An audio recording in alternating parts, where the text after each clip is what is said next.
I've got my neighbour watering her garden, and the sun going down and everything.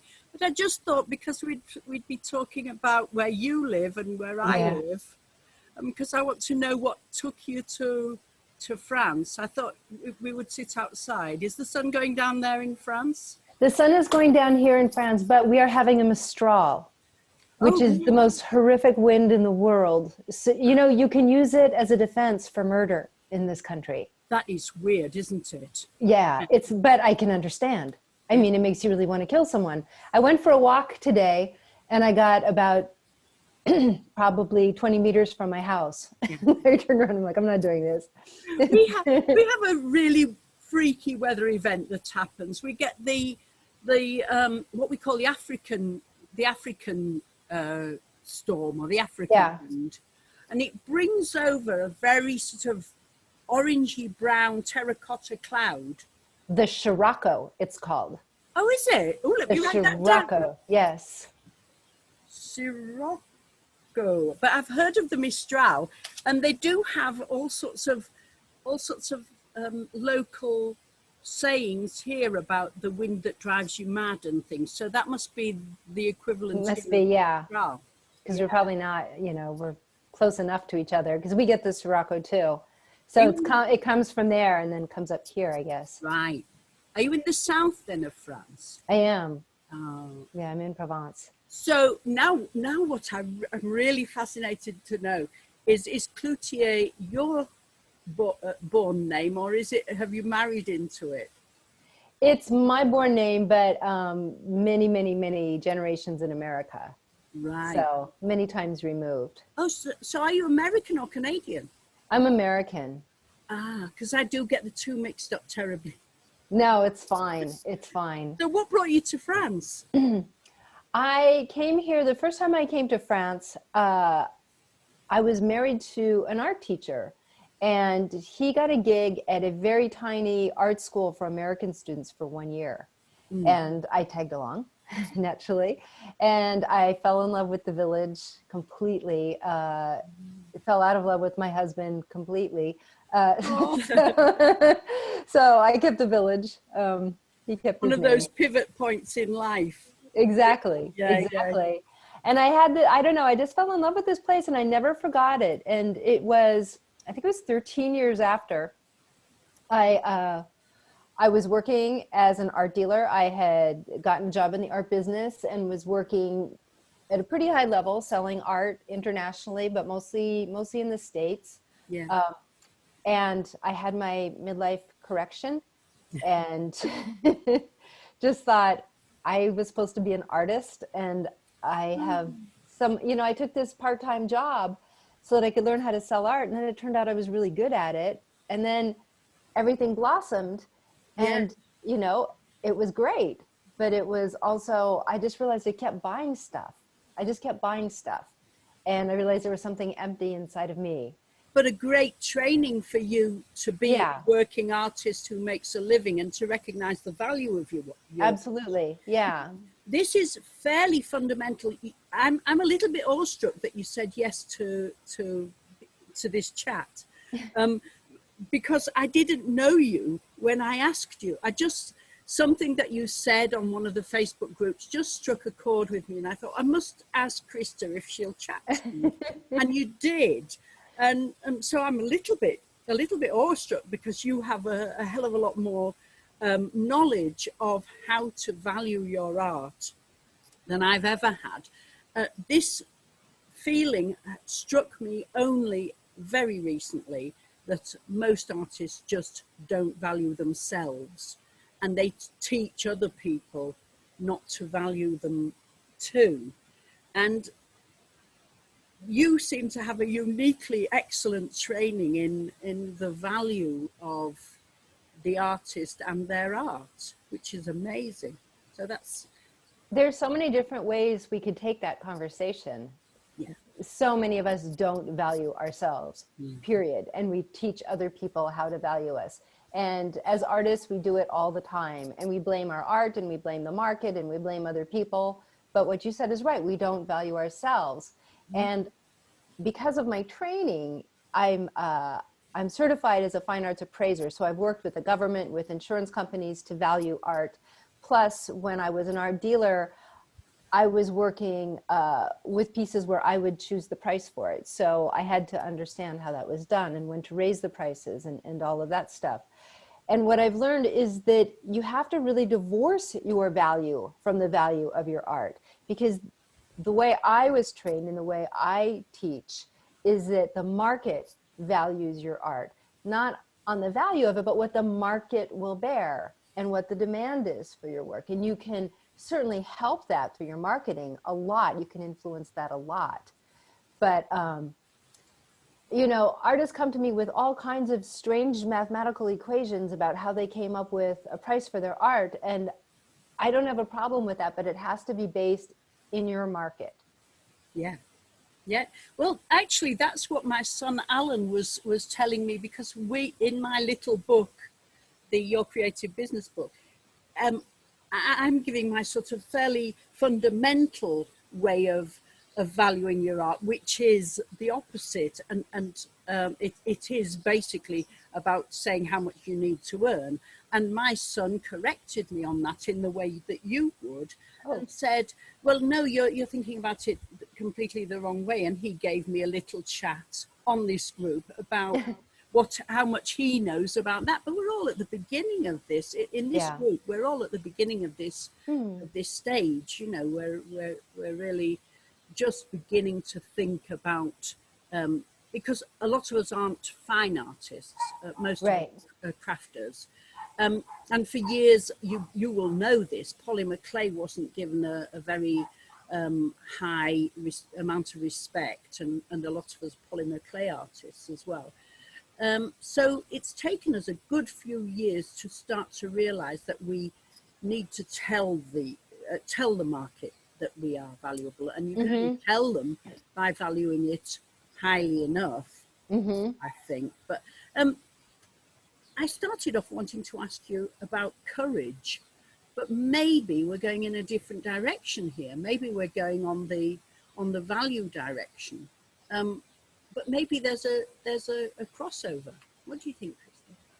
Oh, I should have poured a glass of wine. That's a very good This idea. is one of those conversations, I can tell. I wish you were here right now. Well, you're in the right place for wine. Well, it's fun. Yeah, we are. And it's the right time. Yeah. The value, I go back to what we were talking about with value. The other thing about valuing yourself is valuing yourself and your work enough to put the time in to marketing it, and to putting the time into learning about the market and researching other people who do what you do, and researching what other people are paying in your area, but researching also your craft, like putting the time in into developing your craft, finding your voice, and learning how to share that message, whether it's on social media, you know, however you choose to do it, you know, even if you do it in person. But that's an investment in yourself too. I was just going to use the word investment. Yeah. And people, when they're struggling financially, think that they don't have time for that investment. Right. And it's the opposite, because if you aren't willing to pay yourself, and money is just one currency, we value it above all others. But if you're not willing to give yourself that time or that energy, then why should anyone else? Cheers. I need to get myself a good cheers. You're a white girl then, are you? Is that well, I swing both ways. Yes, it's local. And it's almost rosé season. Ah, right, of course. So I didn't know that rosé had a season. Is that like a joven? Not I think it's... I'm thinking in Spanish. Sorry. That's all right. No, it's no, I think of it as a summer wine. Summer wine. Right. We have these rules in the States. I don't know if you have it you can't wear white slacks or white trousers between, you know, this day, I think it's Labor Day and Memorial Day, or Memorial Day and Labor Day. So throughout summer, after that, outside of those days. You can wear white pants in the summer, basically, when you It's almost a religion. I mean, yeah. we always Rules. say that we sent the religious nuts to America and the convicts to Australia, and you can tell you can still tell the difference. So you're still building rules, and the Australians are going rules, schmools. Yeah, exactly. Yeah. So where were we? Can you Value. Yeah. I wanted to say one last thing about value, which was that I think we tend to value ourselves by our net worth and not our self-worth. And we put too much emphasis on the numbers in the bank account and on the zeros. And for an artist, I don't really feel that adds up well. I think we do a lot of comparing as artists. We see someone making more money than us and we wonder why, because sometimes they're not as talented as us or as someone else, and it doesn't seem fair. But it comes back again to the marketing, you know, and it comes back to what the market will bear. So it's not, I don't believe that a price is a reflection of value. Yeah, that's true. That's true. I always say, don't get jealous, get better. There you go. Yeah. So one of the ways I look at it, if somebody's work is doing better than mine, sometimes they are better, and so I need to get better. But I like to say, if I look at what I don't like about their work and work on that, it's even better than looking at what I do like or what I do think has value. Ooh, wow. I like to look at it the other way. Wow. That's like a good lesson for life too. Yeah. If there's someone you're jealous of or something, to find the thing you don't like about them and improve it in yourself. That's nice. Yeah. I don't know why I came up with that. Yeah. So I'm just reading a book at the moment, actually, and it was actually advised.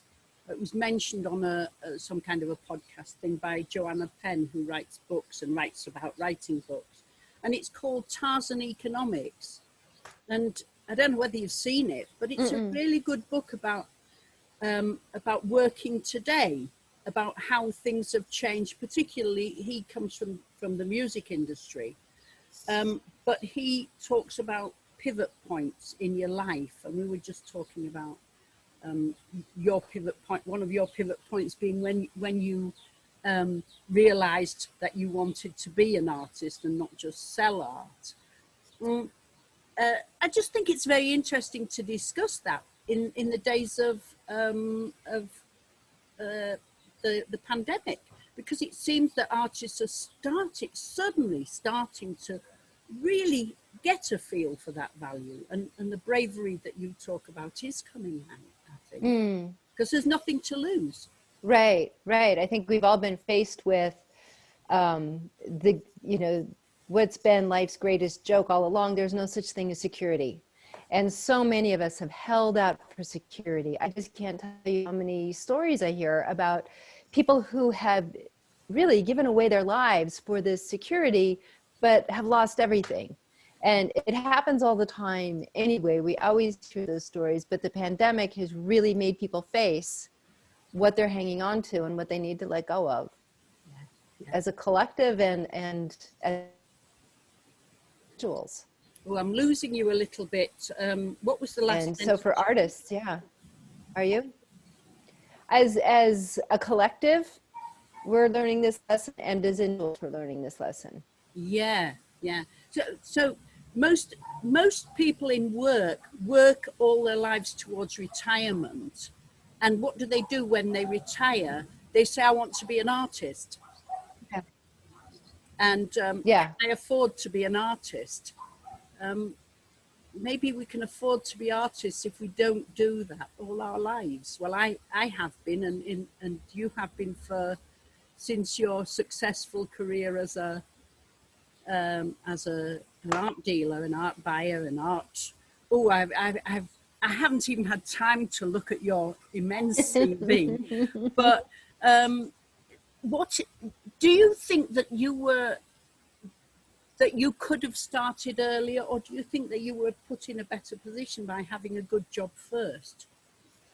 I think that life happens the way it's supposed to. I think it happens for you, not to you. And I think I did everything I was supposed to do. Even when I was doing it, and I was unhappy for a long time at my job, I really wanted to do something more creative, but I was really stuck. I was making a lot of money. I was really well known. I was working with world famous artists. It seemed crazy to do what? You know, I didn't have a vision as an artist because I didn't even have time to think about it. It was just this yearning for something different, this like vague unhappiness underneath. But I started to tell myself that I could look at this time, and it was a long time, my adult life, as an apprenticeship, because Right. apprenticeship has a long history in art. Yes. So I really soaked up as much knowledge as I could from every curator I've met, every artist I've met, every art dealer I've met. And I didn't know that one day I would be teaching artists the business of art through the working artist. That wasn't even a thing at the time. It wasn't even possible in my head. Yeah. But I thought for myself, I would take this in and someday I would be able to share it somehow.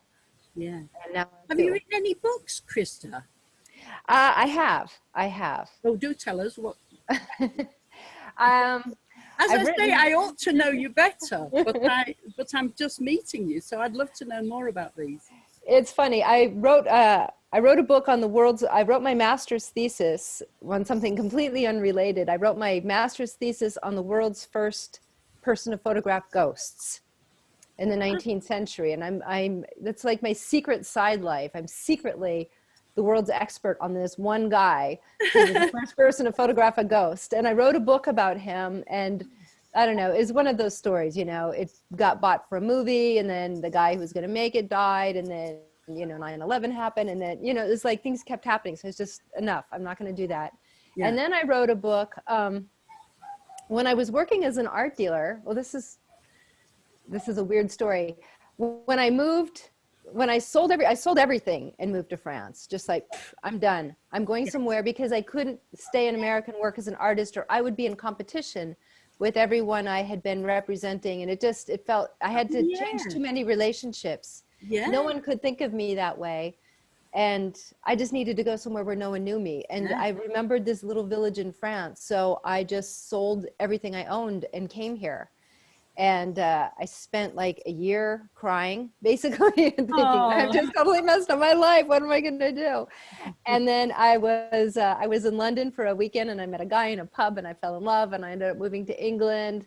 And so I lived in Kent for 4 years, and then we moved to London for 4 years. Yeah. And then we split up, and now I'm in France again.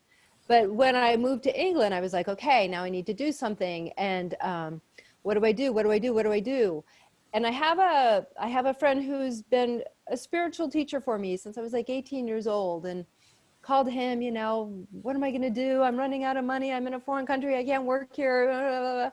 And he said, well, why don't you teach artists what you know about how to sell art? Yeah. And I thought, that's interesting, because that's probably the questions I get most often are about that. Yeah. So I thought, well, I'll look on my computer and see what I have from my old life, because I'd been like a year since I'd left it behind. What have I got that I could use as a foundation to teach artists? And I found a book that I had written that I had forgotten about. I had written a book while I was an art dealer. I was taking I remembered this guy came into the gallery one day, and like 100 people before him, you know, here's my art, will you represent me? He didn't make an appointment. I was, my gallery at the time was Works on Paper, and he brought in a sculpture. You know, it was like, no. This is all wrong. And, you know, thank you, but no thank you, sent him away. And he started to cry. And he said, I don't know what I'm doing. I don't know how to get my foot in the door. I feel like doors keep closing in my face. How do I learn? Who can help me? What do I do? And I said, okay, I'm sufficiently freaked out enough that I've made a grown man cry. I'm going to find the answer. And so I went to the library, I went to Amazon. I, you know, asked lots of people, because I was working a lot with the university, and I got a collection of books and I read them, and I just wasn't really satisfied that they had they were reflective of my experience in the art market and what I knew to be true, nor especially that they were presenting the information in a way that artists can digest and put into use. Because by and large, artists are not the kind of people to go through fine print books with a highlighter trying to find out the things they're supposed to do. It's overwhelming enough as it is. And that even I was getting overwhelmed reading these books. Yeah. So I started taking notes as I was working, things that were coming up, things I thought about. And sometimes a lot of times I was traveling a lot. So I was writing when I was on airplanes and when I was in hotel rooms. And then when things started to turn south with my job and I started changing directions, I forgot about this book. Yeah. So I'd already done the working artist. I'd already created it. It was like this gift as when I was lost. Amazing. So I went to a networking event in Tunbridge Wells where I was living and met someone who ran a university art department. And I said, oh, I teach workshops all around America, which I'd never taught one in my life. But Sometimes, I mean, quite honestly, I can tell that you're not a bullshitter. I can just tell. But sometimes you have to pull that tiny little bullshit out. Absolutely. Just to make that first step. You've got to what do they call it?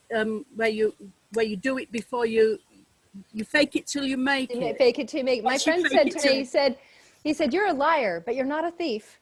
Yeah. You know? Fair enough.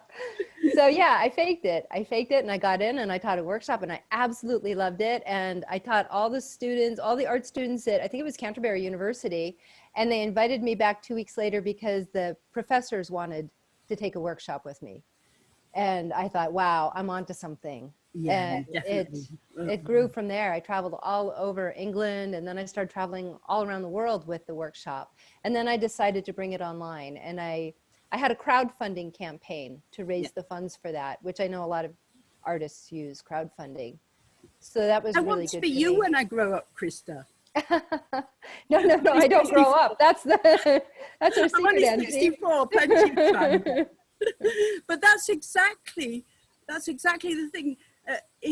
That throughout your life, you're talking about it being an apprenticeship. Throughout your life, you're sort of putting this stuff that you've learned on shelves, and it's got nothing to do with Google. It's personal feeling and learning and things, and to underestimate the value of that, and to put older people on the pile, on the heap, because they are older and Google tells you everything, is such a mistake. Because you said that you had a guru, and the times I hear this story about people who have an older person in their lives who just turn their direction a little bit, and you might be that older person as you get older, just turn the direction, and you must have already done it to many people, turn the direction enough to make people recognize that value of all their knowledge and all their different ways of looking at things, and their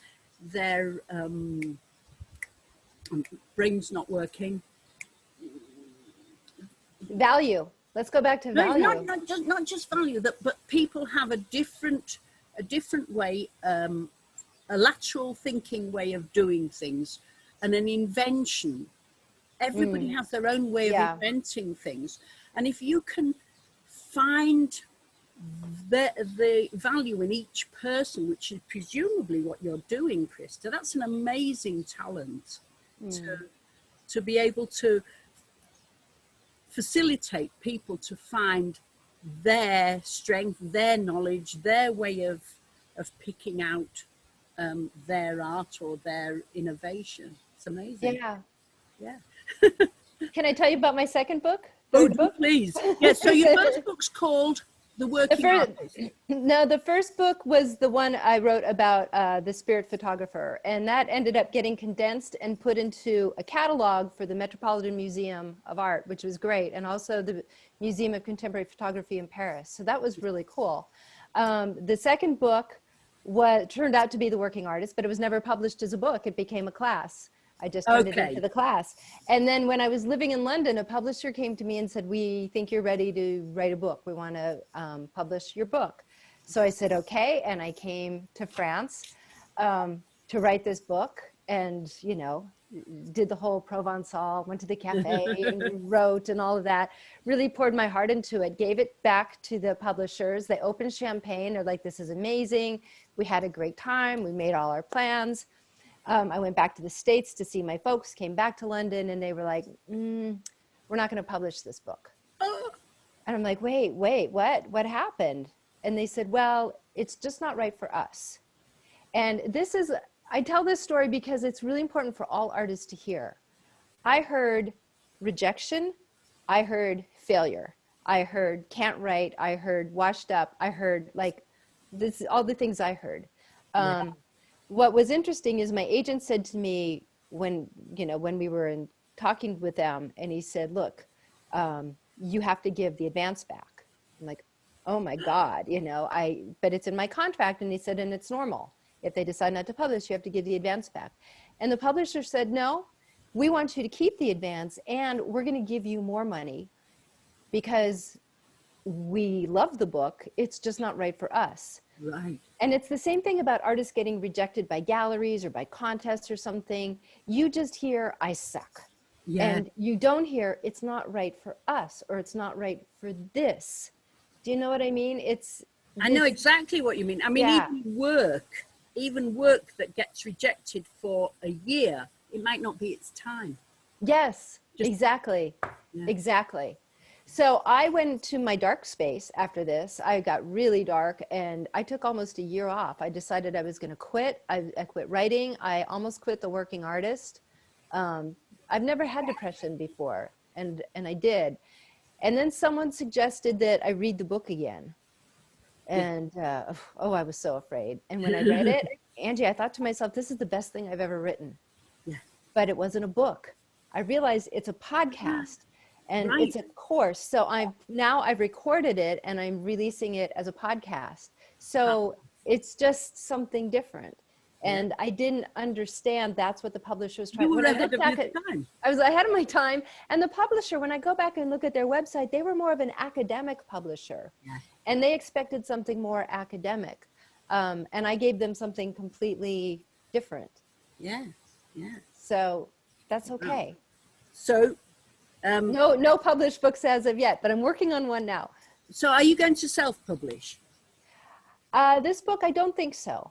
Right. I don't think so. You think it'll give you a bit more kudos? Because the self-publishing world is beginning to get kudos now. It is. And it is a lot more control as well. I don't know if I want control over it. This book is a lot more personal. This book is really about a woman who sells everything she owns and moves to the south of France, meets a guy and falls in love, yada, yada, yada, becomes an artist. So I told my agent, it's like eat, pray, love, but with more wine.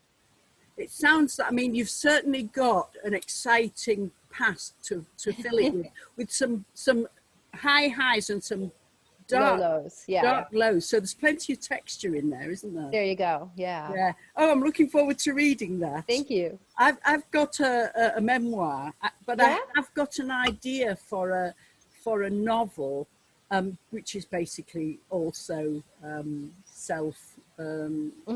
memoir, really. But I did write a memoir called Making It Small, because I'm a miniaturist. I thought the title was pretty good. Yeah. It hasn't sold a lot, and actually there's far too much dark and not enough bright. The texture's not right. If I were to rewrite it now, I'd do it differently, but at the time I had cancer and I didn't think I was going to make it. Wow. So it was the story that I had to write before I left, sort of thing. But if I was to do it now, I would definitely rewrite it with more text, more ups. There were too many downs, and there's some funny bits in there. But I think I would rewrite it now.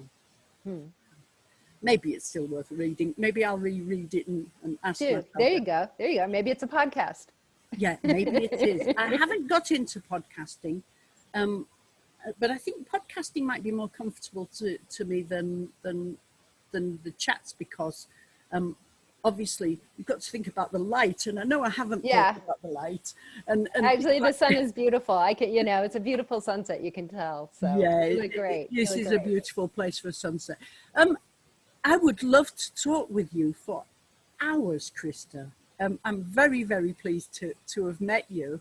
And I know we were supposed to talk about courage, and I guess we did, because it's the courage to take a step back and find yourself and value yourself and all that stuff. But please, if you've got stuff to share with the group, we would love to have links to your podcast, to the groups, etc. And would you do that for us? I will, absolutely. And my podcast isn't out yet, but the people who are on my mailing list will be the first to know. And on my mailing list, actually, if you join my mailing list, I'll put a link to a place called Free Stuff. And I've made a video, The 10 Steps to Working as an Artist, which is really what my book and my podcast were based on. So I've downloaded the PDF, and I haven't had time to read it, but I definitely. Okay, it's a video. It's a video. But the mailing list, if you put on the group the address for the mailing list, we would be delighted. And I'm still awestruck. I've finished the chat with you, and I'm still awestruck, and I want to talk to you for hours. And I want us to sit and drink wine as the sun goes on for hours. Obviously, we both have lives to get on with and work to do, etc. Speak for yourself. I'm on curfew. Are you on curfew still? Yeah. I think. Well, we probably still have curfew, but I think it doesn't kick in till 11 now. Wow.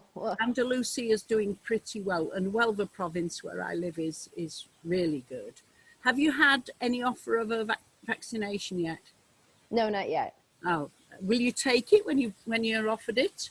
Do you think? You know, I will. I will. And I was going back and forth about it. You know, it's kind of a scary thing. Yeah. But I started thinking about I know doctors and nurses, and, you know, their lives are horrific. And I know teachers, you know, and I know what they've been going through and how scary it is for them. And I thought, for their sake, the more of us who get vaccinated, you know, the more those numbers can go down in the emergency room, and they can have a break, and teachers are less at risk. And I just had mine, and I took an extra aspirin to make sure that I didn't. Oh, good. So you didn't get the blood clot. Good. I got a little rash. The rash went away. I felt a little tired. The tiredness went away. That's just 2 or 3 days ago, and I'm fine. So here's to yours, and here's to your very good health, and to the end of the pandemic and the brave new year we're all getting into. A brave new ever so much for being with us. It's a pleasure. It's a pleasure. And I'm going to be running a webinar soon,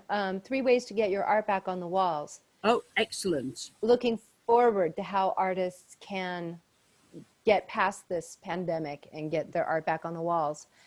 So I'll be sure, well, you're on my mailing list, so you'll be the first to know. I think I am. Yes. Yeah. But the members of the group, of course, can sign up. You'll give them details afterwards, and they can sign up for that. And I'm so pleased we've met you.